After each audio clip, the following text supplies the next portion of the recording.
J'ai arrêté de bébé le shit, gros. J'bis grave des cannes à pêche.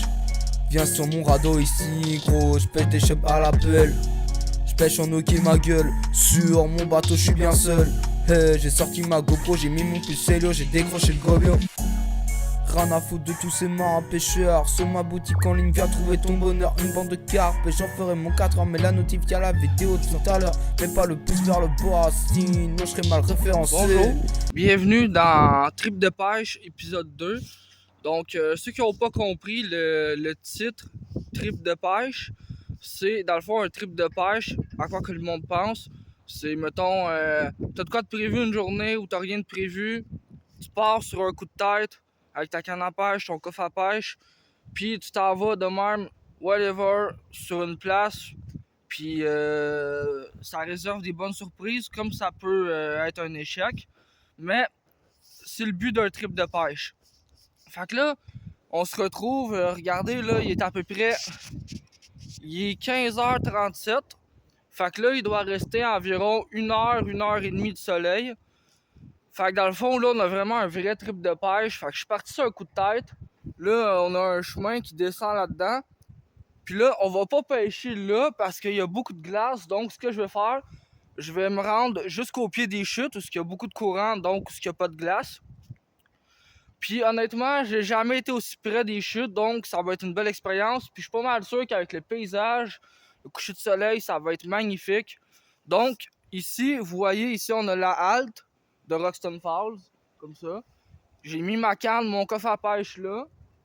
Puis ici, ceux qui veulent, il y a une belle carte juste là, avec tout le sentier de la piste cyclable. Fait qu'on peut avoir une petite idée des rivières. Fait que là, moi je vous laisse, faut que j'aille préparer mon coffre à pêche. Parce que là, on va essayer une approche différente. Donc on va être dans les chutes. Beaucoup de courant, beaucoup de roches. Donc ce que j'ai avec une cuillère qui reste en surface, c'est peut-être pas la meilleure affaire. Donc je vous laisse. Puis je vous montre ce qu'on met sur la ligne dans 2 secondes. Bienvenue dans Trip de pêche. On s'en va pêcher dans le fond, juste au bord des chutes. On va essayer d'aller le plus proche du courant qu'on peut aller, sans se mettre en danger bien sûr, parce que je veux pas que ici il y ait des jeunes qui commencent à faire comme moi. Tu sais, faut vraiment connaître la place, faut savoir où marcher parce que la neige est glissante. Fait que si vous avez pas le réflexe de vous tenir après un arbre, exemple pour monter une pente ou descendre, vous finissez dans l'eau, vous pouvez vous blesser. Fait que je veux pas que les jeunes ils commencent à faire ça. Moi, c'est vraiment dans le but de faire de la pêche. Puis, tu sais, je marche dans le bois depuis que je suis tout petit. Fait que je sais comment faire. Fait que juste pas mêler les enfants là-dedans parce que ça peut être dangereux. Puis, j'ai pas envie d'avoir des plaintes en plus des parents des enfants parce que les enfants ont essayé de faire de la pêche comme moi, tu sais. Donc là, ici, là, on a un fil. On a le chatterbait. Là, si on n'a pas de ciseaux, il y a beaucoup de monde qui en ont toujours sur eux. Puis ça s'appelle un briquet. Fait qu'un briquet, écoute, c'est meilleur qu'un ciseau. Dans le fond, si tu peux avoir des problèmes parce que tu traînes un ciseau sur toi, ben amène un briquet. Comme ça, tu peux pouvoir tout faire avec ton briquet. Fait que là, on va couper ça ici, là. Ben, on va le brûler plutôt comme que. Bon. Donc, on utilise le briquet. C'est sûr que là, le problème, c'est qu'il neige. Il fait froid. Fait qu'on va changer de briquet. Tu sais, ça arrive des fois. C'est pour ça que j'en ai toujours 2 sur moi. Le deuxième ne marche pas plus, on va reprendre lui. Vous voyez, gars, en ce moment, il y a des skidoo. Donc, on va se mettre au niveau de la table. Toujours user d'ingénierie. Il faut être ingénieux. Tiens, regardez, on l'a eu comme ça. Bon. Fait que là, ça, on range ça là. Je vais le mettre là-dedans. Là, ce que j'avais pensé pour vous, j'avais déjà pensé à mon affaire. On a le choix. Dans le fond, on va utiliser des jigs. J'ai 2 modèles. J'en ai un ici que les petits poils, on va y tasser un petit peu. Dans le fond, ça, c'est des jigs pour l'achigan. Fait qu'ici, ici, je sais pas si vous voyez bien, on a des petits poils. Dans le fond, ça l'empêche de s'accrocher. Ça l'empêche les algues de se pogner après l'hameçon. Comme mettons, il y a beaucoup de plans d'eau qui ont beaucoup d'algues. Fait que dans le fond, tu prends ça, puis les algues vont tout simplement longer le bord. Fait que tu n'auras pas d'algues sur ton hameçon. Là, ici, on en a un qui est de cette couleur-là. La tête est un peu différente sur celui-là. Celui-là que je vais vous présenter, dans le fond, la forme, c'est comme un ballon de football. C'est pour ça qu'on l'appelle le football jig. Fait que c'est le même principe que l'autre. On a des petits poils ici. C'est rien que la tête qui est différente, le poids.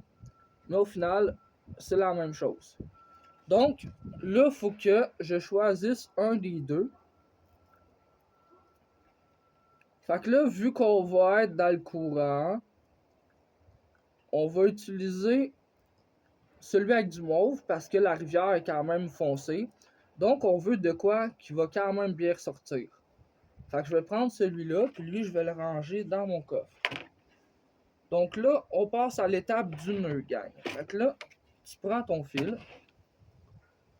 Première étape. Tu vois le petit trou ici. Tu vas le rentrer là. Tu l'attrapes comme ça. Donc ici, on a notre fil. On se tire quand même une bonne longueur. Pas trop. Juste de même. Là, ce que je vais vous montrer, là, c'est comment faire un nœud d'anguille. Fait que moi, mes nœuds d'anguille sont vraiment extrêmes, sont vraiment faits pour résister à n'importe quoi, fait que ça casse pas. Fait que dans le fond, on fait une petite boucle ici, là. Vous voyez, là? Il y a une petite boucle. Ici, on l'attrape. Toujours garder cet espace-là ouvert. Là, on va venir tourner le fil qui est dans le vide. On va venir le tourner. Moi, honnêtement, je le tourne plus que 6 fois. Parce que 6 fois, c'est pas assez solide pour ce que moi je fais. Donc, je vais le tourner. Puis, je vais tout vous montrer ça après la suite. Comme quand je vous dis que je fais mes nœuds vraiment extrêmes, ben c'est ça. Comme moi quand je fais un nœud, je vais être sûr qu'il casse pas, puis je fais pas un nœud pour rien. Donc on va le tourner le plus qu'on peut. Tiens, comme ça, un dernier tour. Là ici, vous voyez, là ici on a toute la ligne qui est en spirale, toute twistée de même. Fait que là, ici, j'ai mon fil lousse. Ici, j'ai ma boucle. On va venir le passer dans la boucle. Comme ça. On vient l'attraper. Direct quand il sort. Là, ce qu'on va faire, on tire dessus. Puis là, il faut l'aider un petit peu. Fait que là, tu prends ça. Tu vas venir tirer. Fait que là, c'est sûr que ça peut être dur. Mais regardez, ça y va bien. Donc, on a déjà ça. Fait que là, on le descend encore plus. On tire pour bien refermer le nœud. Donc, ici, j'ai ça. Fait que là, j'ai fait un nœud double. Fait que là, on prend les dents, c'est toujours mieux. En même temps, ça, c'est des trucs de pêcheur. Fait que si t'as pas de pince, ben utilise tes dents. C'est un bon conseil. Donc, là, on le resserre au max. Donc, je vais vous montrer les résultats. Donc, ici, je sais pas si vous voyez bien, on a comme une première partie, puis une deuxième partie. Ça fait que le nœud est vraiment, vraiment, vraiment solide. Là, j'ai galéré un petit peu avec le nœud parce que je voulais couper le fil. Fait que là, ça a pris du temps avant que je puisse le brûler. Donc, ici, on a fait ça. Donc là, l'étape, c'est... Nous, on veut pas qu'il y ait un hameçon de même. On veut que ce soit beaucoup visible par le poisson. Puis vu que ce jig-là, il est quand même... La couleur est quand même foncée un peu. On va utiliser de quoi qui est comme plus clair, qui se voit mieux des poissons. Donc, je vous dépose juste à l'endroit où je vous avais mis il y a 2 secondes environ. Fait que là, ici, on a une sélection de leur soupe. Fait que, ici, je vous présente le matériel. On a des écrevisses avec des pattes en poil de lapin. C'est pas ça qu'on va utiliser pour aujourd'hui. Ici, on a... Ça, c'est une imitation d'écrevisse. Vous voyez les pinces. Ici, on vient le fixer par ici. Donc ici, ça c'est ce que j'avais un peu tantôt. Ça limite un poisson. On voit un œil ici, puis il y a la queue là.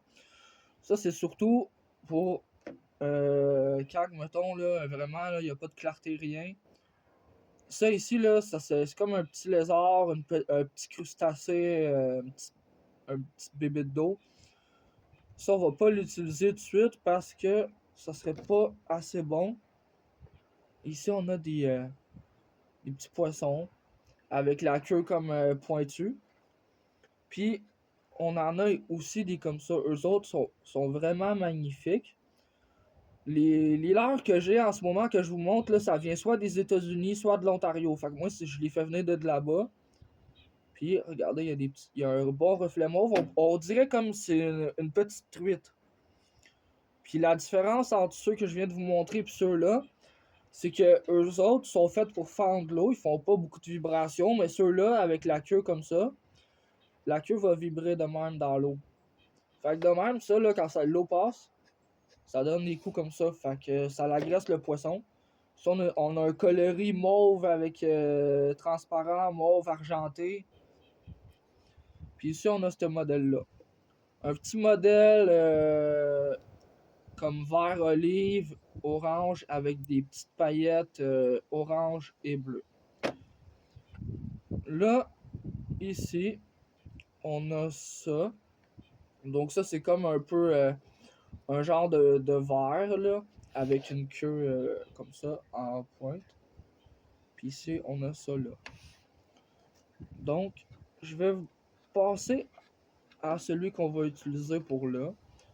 Donc ici, on a des minnows un peu plus gros, qui sont très visibles.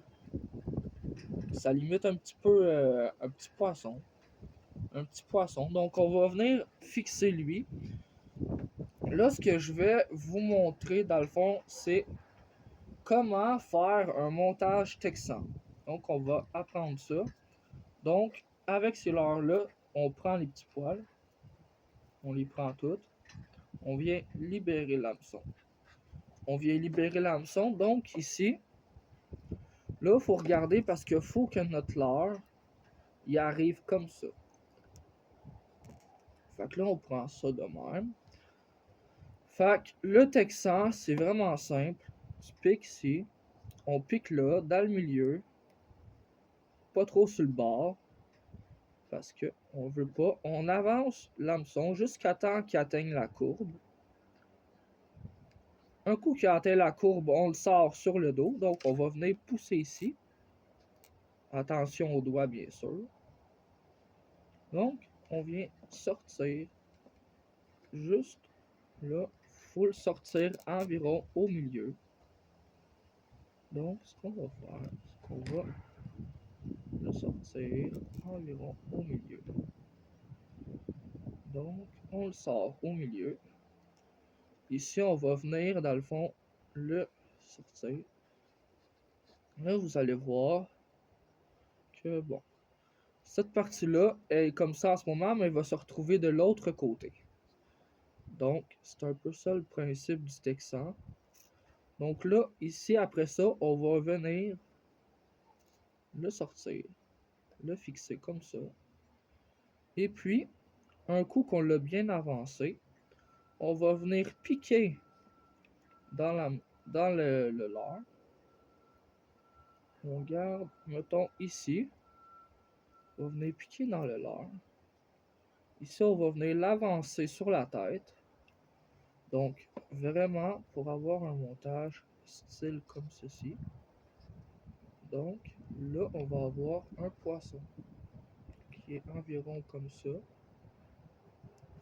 Donc là, ce qu'on va faire, c'est on fait un petit peu de même. Là, moi, ce que je vais faire, c'est que je vais juste le descendre. Descendre de même. Vous voyez, là, ça limite un genre de petit poisson mort. Donc, on va essayer ça avec vous. Je vais le remettre en position initiale. Fait que disons comme ça. Puis, on va aller essayer ça. Ça ressemble à ça. Donc, on a notre tête. On a notre menée. qui va venir bouger comme ça dans l'eau. Donc c'est parti, on s'en va essayer ça. On se dépêche parce qu'il reste plus beaucoup de lumière, comme vous pouvez voir, donc on veut pas rater. Après une demi-heure de marche, je suis enfin arrivé au spot que je voulais atteindre. Ici, on peut voir là, la beauté des chutes. Là. Je vais vous les montrer un peu plus. Là. Fait que là, ce qu'on va faire, là, c'est que je vais pêcher, mais avant, je vous montre les chutes. Comment c'est vraiment époustouflant, c'est magnifique. Pour vrai, je suis monté, là, vous voyez juste en haut, là, le belvédère.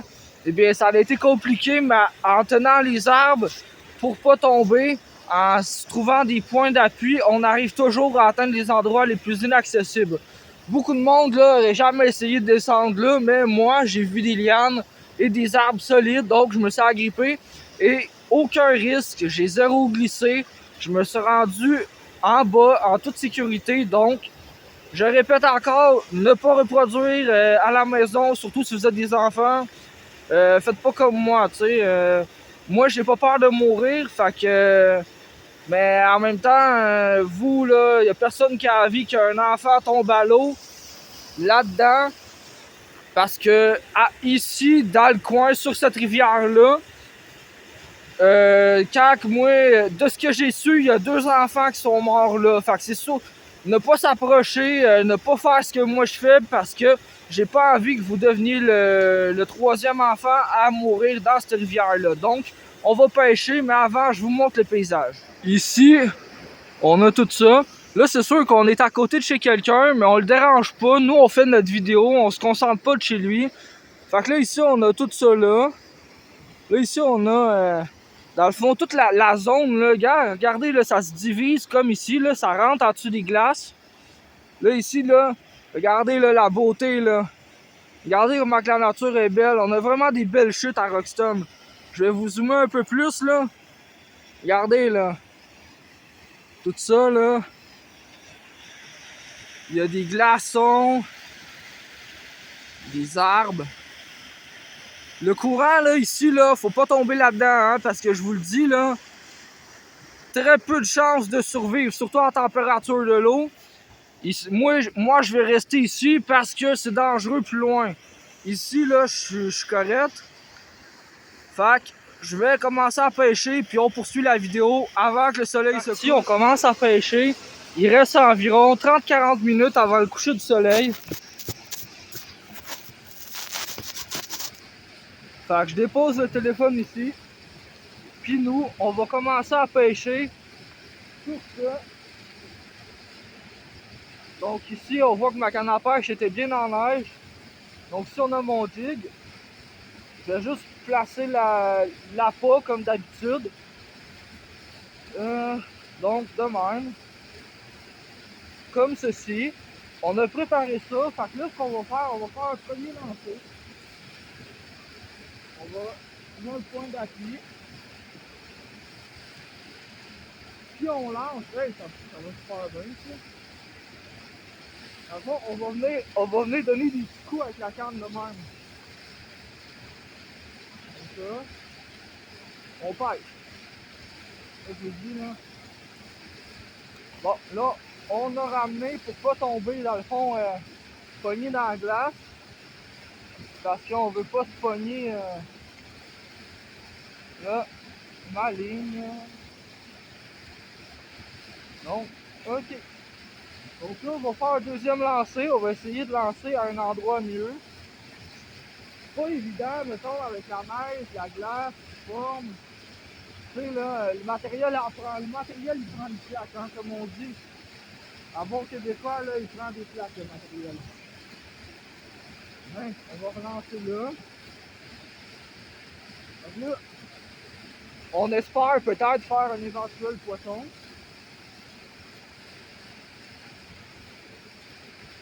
Oh, j'ai eu une touche. Touche.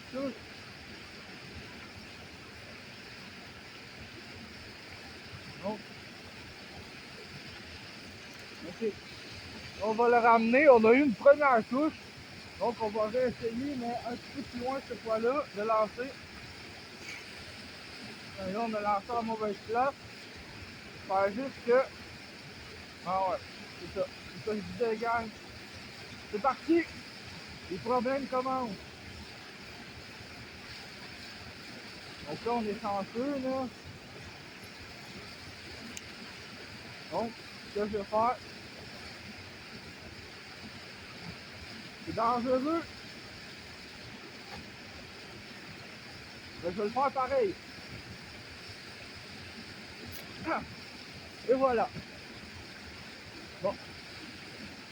Donc, c'est pas plus grave. On a perdu un leurre, mais on peut en remettre un autre. Ça arrive, là, des fois. Ça arrive, même très souvent. Plus souvent que le monde y pense, d'ailleurs.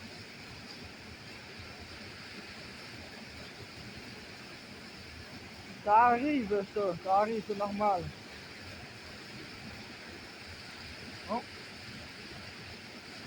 Fait que là, il me reste assez de lumière, le temps de mettre un autre leurre. Puis, on va continuer ça, gars.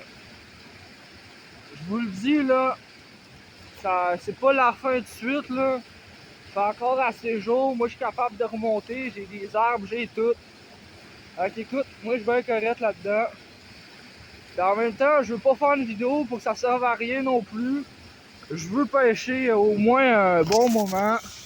Fait que je vous mets sur pause, puis on reprend ça dans même pas 2 minutes. Donc là, vous voyez, là, on a un beau paysage de glace. Fait que là, écoutez, j'ai perdu mon jig.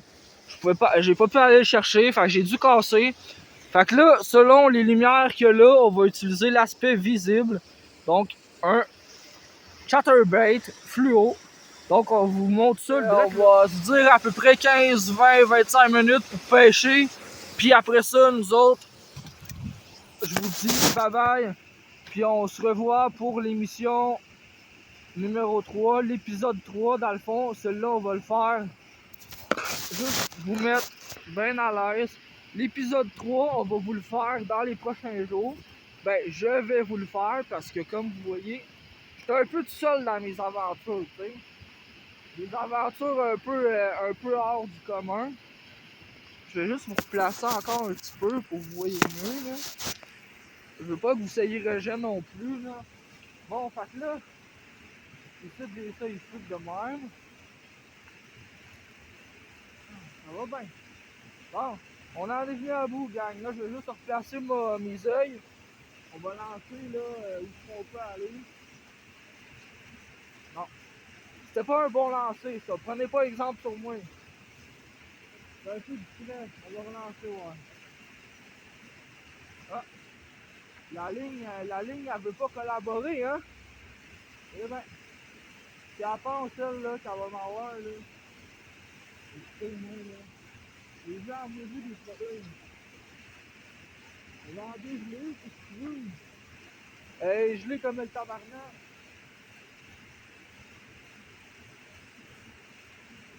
Bon.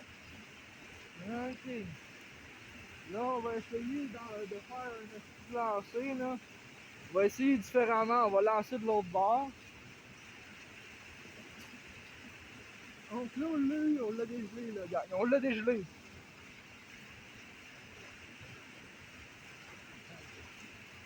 Ah ouais, hein? Ah, je vais le ramener, moi, le morceau de glace. Ah ouais, j'ai été à la maison. Ah ouais. Ah ouais. Ça m'écarte, vous voyez, là? Bon. Là, on l'a su, on l'a pas. Ah. Bon, ben, gang, je pense que le trip de pêche est fini. Je pense que le trip de pêche, il est vraiment fini pour là. Fait que, au final, on a fait un bon trip de pêche, gang. Je suis bien content d'avoir fait ça avec vous autres.